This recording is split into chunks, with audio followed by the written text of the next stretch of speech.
Over the past 2 weeks, I have done 12. You heard that correctly, a dozen Ravensburger puzzles in a whole bunch of different piece counts. I also have a glow-in-the-dark one and a wooden one, and we're going to be discussing all of them today. I hope you enjoyed this video. If you're new to my channel, hello and welcome. Make sure to subscribe to stick around and see more puzzle content. And if you are here again, thank you so much for tuning in. I hope you are doing well, and we're just going to get into this video. I know I'm going to have some comments down below that I am mispronouncing the brand's name, and I'm going off of the pronunciation that they use over on the North American Instagram. They say it a few different times where it is Ravensburger. I also met them when I was at Nationals. They also pronounced it Ravensburger. So that is what I'm going with, just to let you know. I know some of you pronounce it differently. So for Ravensburger, I had done 12 of their puzzles, and this video evolved over time. I originally didn't have this video in the works at all, and then as it was going, I didn't know when to stop. And so here we are with a lot of puzzles to go over. So let's start off with the culprit for this video that started the whole domino effect, and it's this one here that I ended up picking at random for an Instagram reel. I was doing one of those randomizers choosing my puzzles. Let's go over this one here. This is called Plentiful Produce, and is one that I did purchase when I was at Nationals. This is from an individual round for prelim 2, and I wasn't in that round when I was there, so I did end up purchasing it because this one is the one that was really tricky. Only about half of the contestants actually finished it within the 2-hour time frame. So of course I had to see if I would meet the cut, because I was 33rd in my round at Nationals, and I thought, would I qualify if I had gotten this puzzle? And the answer is no. So this one was a fun image, and of course puzzling by yourself is not the same as if you're puzzling in person at a competition. For me, I feel like I didn't actually do it justice here because I took a phone call, I went to the restroom, I had cats all over it, and so I probably could have done a bit faster actually if I was actually in a puzzle competition setting, but it's fine. I wasn't expecting to really get far with this one within 2 hours because it is a bit busy of an image. I did end up finishing it though within the 2 hours. I think I beat it by like 2 minutes or something like that. Like, it was to the wire, but I did end up completing it within the 2 hours. For me, I just really enjoyed it. It was fun. It's not an image I would typically do.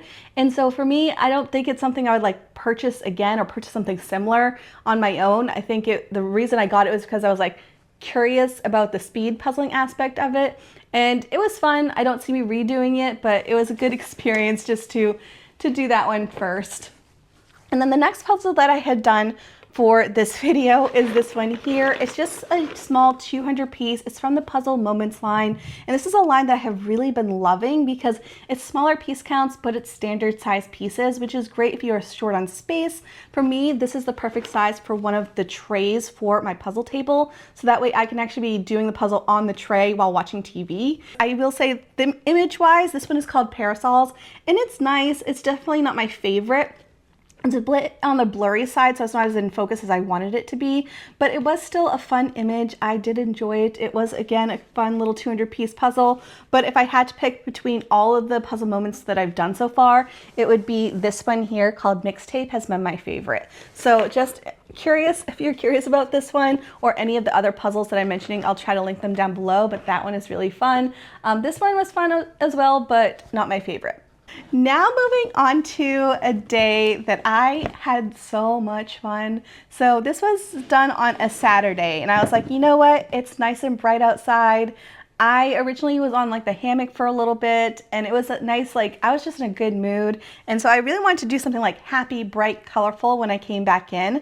So I ended up thinking I was gonna do this one, which is the Needlework Station. The artist here is Lars Stewart, which is the husband of Amy Stewart. He is also the artist that does Artist Palette, which you guys know I loved. I've done it twice already, would love to do it a third time. I love this image so much. It's so bright, so colorful, never gets stuck, very beginner friendly, and the coloring is just so fun and bright and happy. It just makes me smile. It's very quick. This one as a 1,000 piece took me about 4 hours, so it was very speedy. I really didn't get stuck. It was just moving the whole entire time, and I loved it. And when it was over, I honestly was like, man, I could have done it in a larger piece count. This one flew by. So Of course, I decided to do it in the 500-piece one as well, just to see which one I was going to keep. And I loved this one just as much, and I don't see me getting rid of either, just because this one, nice quick in the evening during like one single episode of a TV show. And then if I have a little bit more time, maybe I want to do a bigger puzzle, but don't want to actually spend hours and hours and hours. Like the 1,000-piece one would fit that description. So I'm keeping both, loved both. And if you're interested in it, I'll link it down below because for me, this is so much fun. You guys know I am a huge fan of the cozy line from Ravensburger, so of course you're going to see a couple in this video. This one is called Cozy Boho Studio. It is one of the newer images that they've carried, and I really enjoyed it, but I would say it's not my favorite cozy puzzle, but it may be yours. Maybe this is more your vibe than the ones that I do. But for me, this one, the style, it still has like that moodiness to it that I really enjoy with this imagery. I just don't see me being the person inside that puzzle. We have an artist who is coloring on her iPad. We have a dog. Looks like she might have some tea on the table over here. The decor isn't quite what I would normally do, but it is nice. There's lots of texture. There's a lot of different details. For me, with this one, as well as some other Ravensburgers I've done in the past, is that they sometimes print deeper than what you are expecting. And so that was the case with this one. I feel like I lost a lot of detail in the printing because I could barely see the texture or the pattern in the tiles on the kitchen. I couldn't really see much of the books down here. Like I feel like a lot of the hidden details kind of disappeared because it printed off too deep, and that might not be an issue for you. You might be able to see colors that go dark really well, and that is not the case for me. Like once it goes to a certain threshold, like I can't see the difference between like a blue or an orange or a yellow type of black. You know, I can't really see those colors. They all kind of just blend together. So maybe I just need to go to the eye doctors, but it is something that I just wanted to point out in case you want a brighter image. This one goes pretty deep, and it wasn't quite true to color than what you see on the box. So something I wanted to mention because I feel that is one of my flaws with the brand. I know it's like the gold standard to have like a Ravensburger puzzle, and I will say they are very consistent across the board, but that is one flaw that I have noticed over the years, is that sometimes you get one that's like a little bit darker than what you'd expect. Also, they have a crazy amount of puzzle dust. I probably have to clean off my puzzle trays because there's a lot of residue on them right now, but you can just use a strainer and it doesn't bother me too much. Now we're going to go back in time to see some footage of when I did these 4 puzzles. So I decided to do all 4 of these in a single day, and that includes the glow-in-the-dark one. So we're going to go back in time. I'll walk you through. I'll probably do like a time lapse so you guys can see the puzzles that I did, and I'll come back and just briefly tell you about my experience.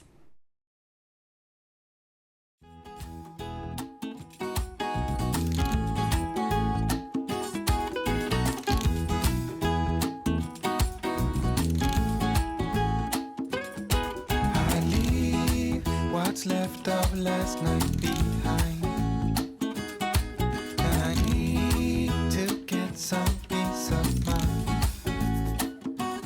And when I need some peace of mind, I know where to find it. By the end of the road, so I walk and I keep on walking. I wear are a mess. As I walk, and I keep on walking till I'm at the end of the road.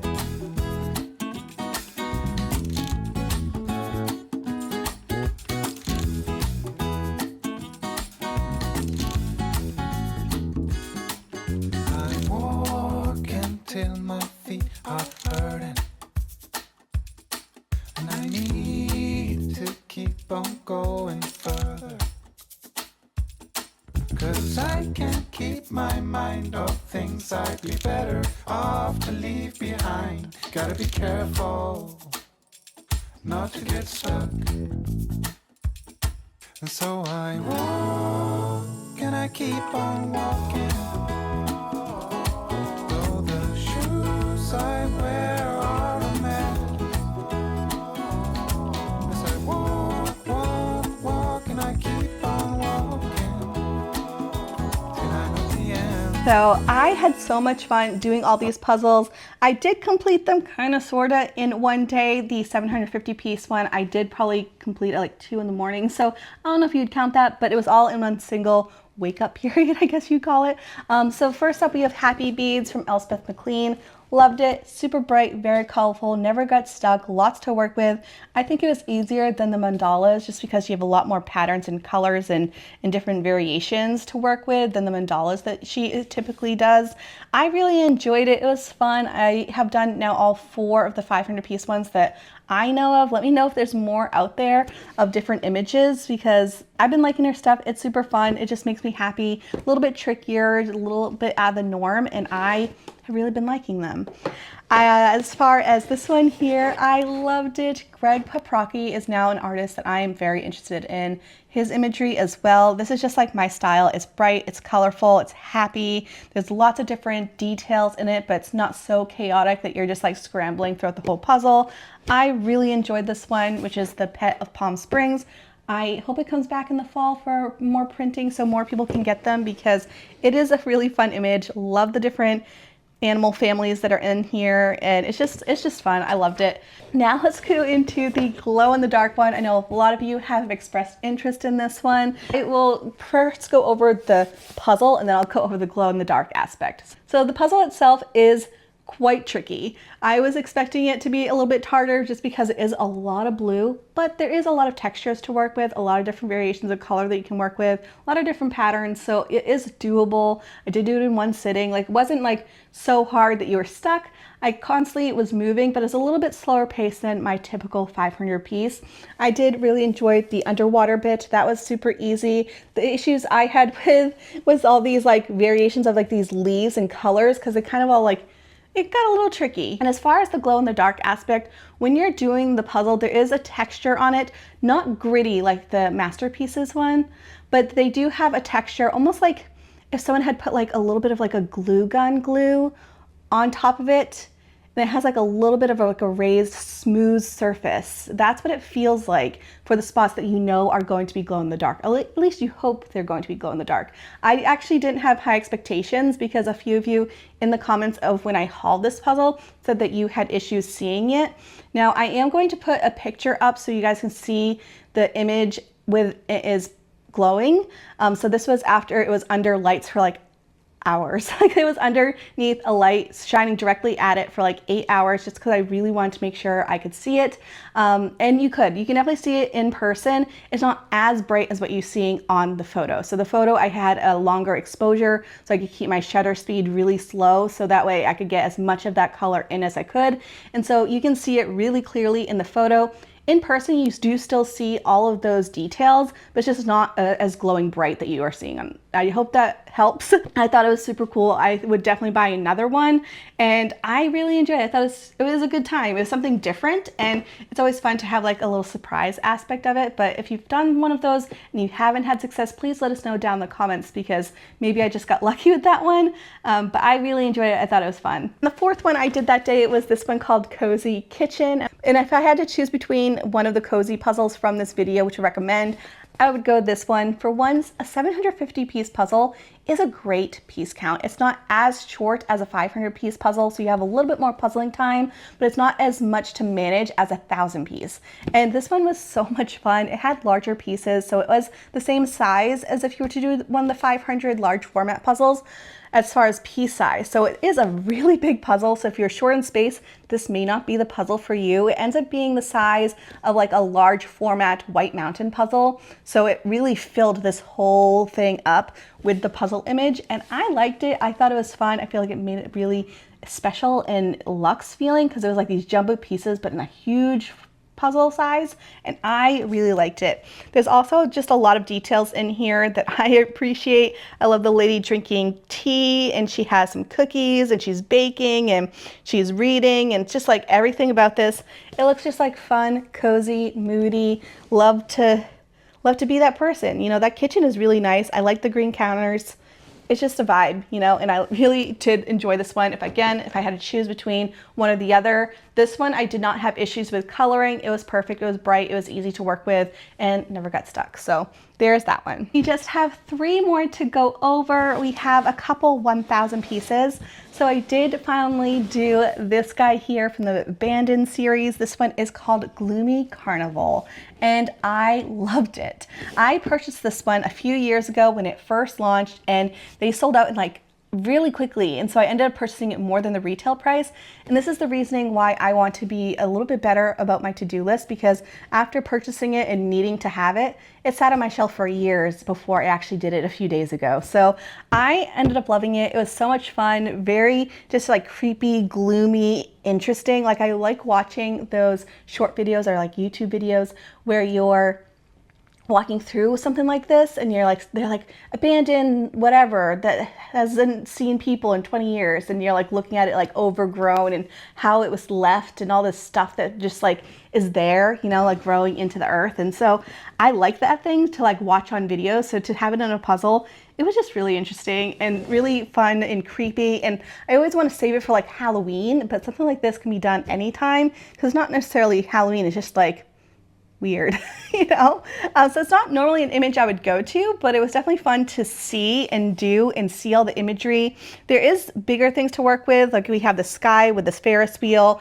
We have the merry-go-round, which is a little chaotic, but then we just have a lot of detail where you're just kind of like, what am I doing? So I feel like difficulty, it was, I would say medium to medium high. I liked it. It was again, a little bit darker of an image, but what you see here is what you get in the puzzle. It just happens to be a darker image. And then we, of course, had a Disney one. This one is the Three Caballeros. I hope I pronounced it correctly.